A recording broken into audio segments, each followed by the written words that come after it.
প্রিয় শিক্ষার্থীরা, আজকের ক্লাসে সকলকে স্বাগতম ও শুভেচ্ছা। সবাই নিশ্চয়ই ভালো আছো, নিরাপদে আছো।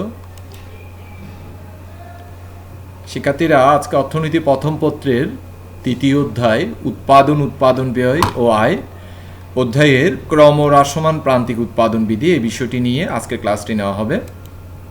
শিক্ষার্থীরা, প্রথমে আমরা জেনে নিই ক্রমহ্রাসমান প্রান্তিক উৎপাদন বিধিটি সর্বপ্রথম অষ্টাদশ শতাব্দীতে ফরাসি অর্থনীতিবিদ টার্গো সর্বপ্রথম ধারণা দেন। শিক্ষার্থীরা, প্রথমে আমরা জেনে নিই ক্রমহ্রাসমান প্রান্তিক উৎপাদন বিধি সম্পর্কে। উৎপাদনে ব্যবহৃত অন্যান্য উপকরণ এবং কলা কৌশল অপরিবর্তিত থাকবে। কোনো নির্দিষ্ট উপকরণকে নির্দিষ্ট হারে বৃদ্ধি করলে, আমি যদি একটা নির্দিষ্ট উপকরণকে একটা নির্দিষ্ট হারে বাড়াই, উৎপাদন যদি উপকরণ নিয়োগের হার অপেক্ষা কম হারে বাড়ে, মানে উৎপাদনটা এখানে উপকরণটা আমি এখানে যে হারে নিয়োগ করব, আমার উৎপাদনটা যদি উপকরণের চেয়ে কম হারে বৃদ্ধি পায়, তাকে ক্রমহ্রাসমান প্রান্তিক উৎপাদন বিধি বলা হয়। ক্রমহ্রাসমান প্রান্তিক উৎপাদন বিধির অনুমিত শর্তগুলা হচ্ছে: ভূমির যোগান এবং উর্বরতা স্থির থাকবে, উৎপাদন কৌশল স্থির, অন্যান্য উপাদানের নিয়োগ স্থির অবস্থায়, শুধুমাত্র শ্রম নিয়োগ অপরিবর্তনীয়, স্বল্পকালীন সময় বিবেচ্য।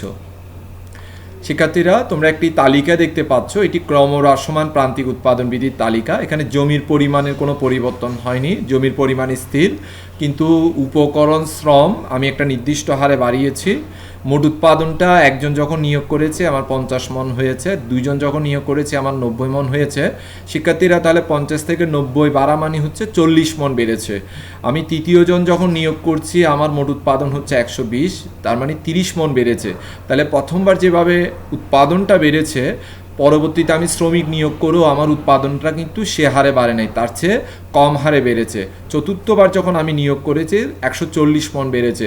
তাহলে তৃতীয়বার যে হারে মোট উৎপাদনটা বেড়েছে, চতুর্থবার তার চেয়ে কম হারে বেড়েছে। এই জন্য এটি ক্রমহ্রাসমান প্রান্তিক উৎপাদন বিধি।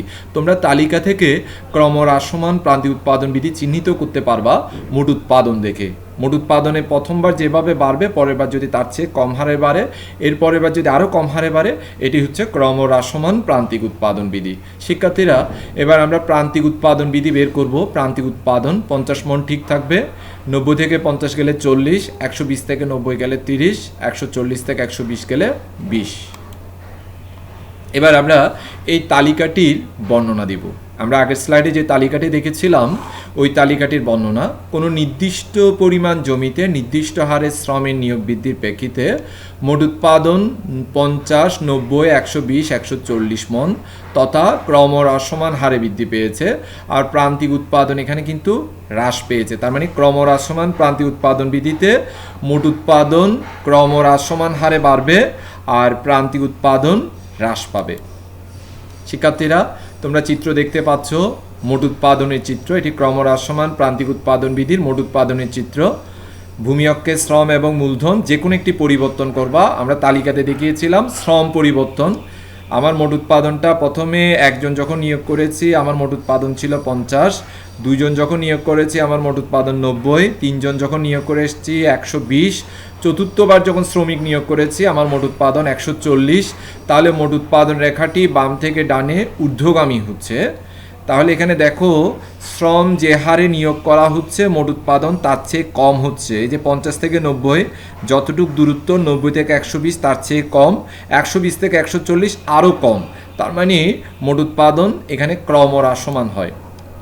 চিত্রে ভূমি অক্ষে উপকরণ শ্রমের নিয়োগ, লম্ব অক্ষে মোট উৎপাদন নির্দেশ করে নির্দিষ্ট হারে উপকরণ শ্রমের নিয়োগ বৃদ্ধির প্রেক্ষিতে মোট উৎপাদন ক্রমহ্রাসমান হারে বৃদ্ধি পেয়েছে। অর্থাৎ উৎপাদন ব্যয় বৃদ্ধির অনুপাতে, মানে আমি শ্রমিক এখানে যেভাবে নিয়োগ করেছি আমার উৎপাদন বৃদ্ধির পরিমাণটা কিন্তু ক্রমহ্রাসমান হচ্ছে, মানে কম হচ্ছে। এইরূপ প্রবণতাকে ক্রমহ্রাসমান প্রান্তিক উৎপাদন বিধি বলা হয়। শিক্ষার্থীরা, এবার আমরা প্রান্তিক উৎপাদন রেখা অঙ্কন করব। আগের স্লাইডের মতোই ভূমি অক্ষে শ্রম অথবা মূলধন যে কোনো একটির পরিবর্তন দেখাবো, আর লম্ব অক্ষে প্রান্তিক উৎপাদন দেখাবো। একজন যখন নিয়োগ করেছি আমার প্রান্তিক উৎপাদন 10, একজন যখন নিয়োগ করেছি আমার প্রান্তিক উৎপাদন হচ্ছে 40, দুইজন যখন নিয়োগ করেছি আমার প্রান্তিক উৎপাদন তার চেয়ে কম হচ্ছে। তৃতীয়বার যখন নিয়োগ করেছি আমার প্রান্তিক উৎপাদনটা আরও কম হচ্ছে, চতুর্থবার যখন নিয়োগ করেছি আমার প্রান্তিক উৎপাদনটা আরও কম হচ্ছে, তাহলে প্রান্তিক উৎপাদন রেখাটা বাম থেকে ডানে নিম্নগামী হচ্ছে। এটাকে মার্জিনাল প্রোডাকশন কার্ভও বলা হয়।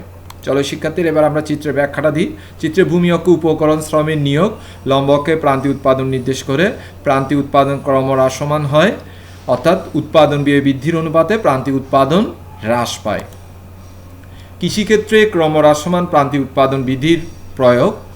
উৎপাদনের একটি উপকরণ, এখানে জমি তো স্থির, অন্যগুলোর পরিমাণ বৃদ্ধি করলে, অন্যগুলো বলতে শ্রমিক অথবা মূলধন যে কোনো একটার বৃদ্ধি করলে বা অন্যান্য উপকরণ স্থির রেখে যে কোনো একটির পরিমাণ বৃদ্ধি করলে মোট উৎপাদন বৃদ্ধি পাবে, কিন্তু উপকরণ বৃদ্ধির হার অপেক্ষা উৎপাদনটা কম হারে বৃদ্ধি পাবে। একেই ক্রমহ্রাসমান প্রান্তিক উৎপাদন বিধি বলা হয়। কৃষিক্ষেত্রে কেন ক্রমহ্রাসমান প্রান্তিক উৎপাদন বিধিটা প্রয়োগ করা হয়? কারণ হচ্ছে ভূমির যোগানটা সীমাবদ্ধ। ভূমি প্রকৃতির দান, কিন্তু এর যোগানটা সীমাবদ্ধ। এই ভূমির উপর কৃষি সর্বাধিক নির্ভরশীল। এই ভূমিতে কৃষি উৎপাদন বৃদ্ধির লক্ষ্যে যে হারে উপকরণ ব্যয় বৃদ্ধি করা হয়, উৎপাদন সে হারে বৃদ্ধি পায় না, কম হারে বৃদ্ধি পায়। আরও কারণ আছে। ক্রমহ্রাসমান প্রান্তিক উৎপাদন বিধিটা কৃষিক্ষেত্রে প্রযোজ্য উর্বরা শক্তির জন্য। ভূমির উর্বরা শক্তি অসীম নয়। একই ভূমি তুমি যদি বারবার ব্যবহার করো, প্রাকৃতিক নিয়মে উর্বরা শক্তি হ্রাস পাবে, ফলে উৎপাদন হ্রাস পাবে। যন্ত্রপাতির ব্যবহার শিল্পক্ষেত্রে অপেক্ষা কৃষিক্ষেত্রে আধুনিক যন্ত্রপাতির ব্যবহার কম হয়, তাই এই বিধি কৃষিক্ষেত্রে অধিক প্রয়োগ হয়। উপযুক্ত তদারকির অভাব শিল্পক্ষেত্রে অপেক্ষা কৃষিক্ষেত্রে উপযুক্ত তদারকির অভাব লক্ষ্য করা যায়। শ্রম বিভাগ বৃহদায়তন উৎপাদন কৌশল এখানে উপযুক্ত নয় বিধায় শ্রম বিভাগের তত পরিবর্তন সাধিত হয় না, তাই বিধি কৃষিক্ষেত্রে বিশেষভাবে পালিত হয়। এখানে এই বিধি বলতে ক্রমহ্রাসমান প্রান্তিক উৎপাদন বিধিকে বোঝানো হচ্ছে। শিক্ষার্থীরা তোমাদের জন্য প্রশ্ন রেখেছি, এটি হচ্ছে তালিকা। এই তালিকা থেকে একজন যখন নিয়োগ করেছি মোট উৎপাদন 10, 2 জন 15, 3 জনের ক্ষেত্রে আমি মোট উৎপাদনটা খালি রেখেছি, এটা তোমরা বের করবা।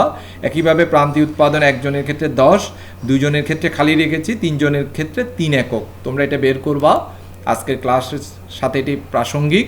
উদ্দীপকে খালিঘর দুটিতে মোট উৎপাদন প্রান্তিক উৎপাদন কত হবে? প্রথমটাতে হবে 18, এর পরেরটাতে হবে 5। উদ্দীপক অনুযায়ী মোট উৎপাদন ক্রমহ্রাসমান হারে বৃদ্ধি পায়, গড় উৎপাদন স্থির থাকে, প্রান্তিক উৎপাদন ক্রমান্বয়ে হ্রাস পায়। কোনটি হবে? এখানে দুটি উত্তর হতে পারে, আবার 3টিও হতে পারে। এখানে তাহলে মোট উৎপাদন ক্রমহ্রাসমান হারে বৃদ্ধি পায় এবং প্রান্তিক উৎপাদন ক্রমান্বয়ে হ্রাস পায়। তোমাদের জন্য বাড়ির কাজ থাকবে, এটি হচ্ছে উদ্দীপক। এটার আলোকে দুটি প্রশ্ন রেখেছি, এই দুটি প্রশ্নের উত্তর বাসায় অনুশীলন করবা। যারা আজকে ক্লাসটি মনোযোগ দিয়ে শুনেছো, তোমরা অবশ্যই প্রশ্নগুলোর উত্তর অনুশীলন করতে পারবা। সকলকে অসংখ্য ধন্যবাদ। সবাই ভালো থাকবা, সুস্থ থাকবা।